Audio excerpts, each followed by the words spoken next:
The wind clawed at my face as the cabin door yawned open. 30,000 feet. A roar of white noise swallowed my pulse. My daughter's small fingers clung to my shirt. She didn't cry. She just stared at me, confused, trusting. Behind us, my mother's voice sliced through the chaos. "Nobody will find you at 30,000 feet." My wife laughed. That sound still haunts me. Light, cruel, rehearsed. Fall like the trash you are. I remember her face framed by the cabin light, a mask of calm satisfaction. Then the shove. I twisted midair, holding my daughter against my chest.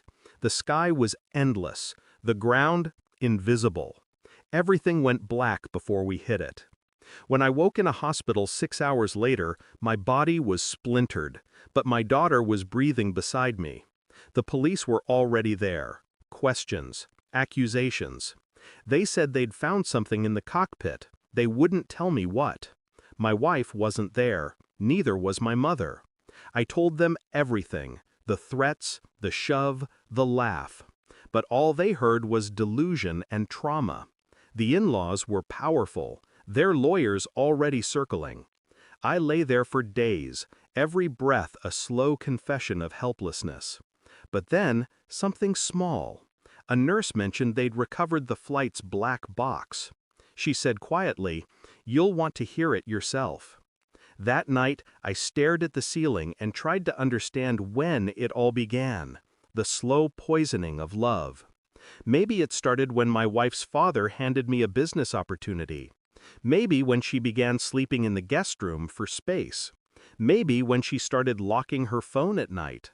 Or maybe it was always there, waiting for altitude. I requested the recording, pretending it was for closure. The officer hesitated, but eventually handed over a copy. "For your peace of mind," he said. Peace. What a useless word. I listened in the dark. The hum of engines, then voices. My wife. Calm, controlled. She thinks it'll look like an accident. My mother's tone, detached. He won't survive. The insurance will clear you in months. Silence. Then laughter.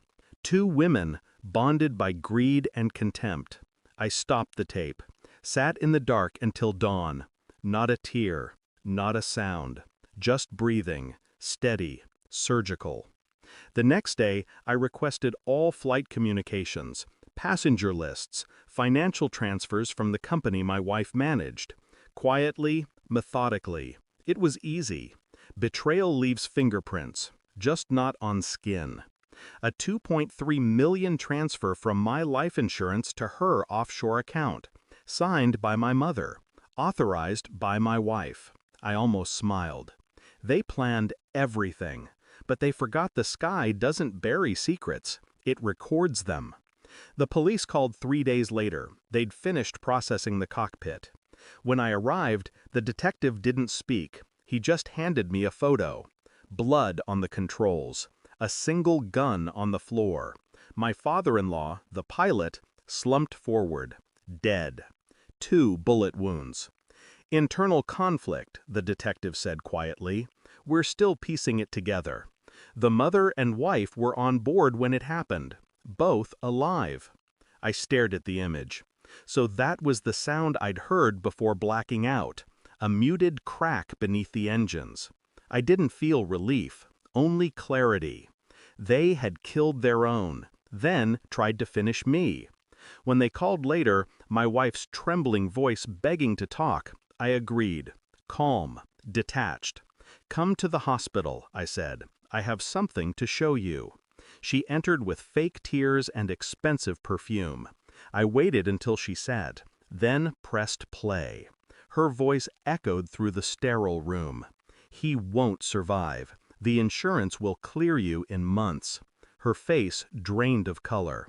"Where did you—" I didn't answer, just slid a folder across the table.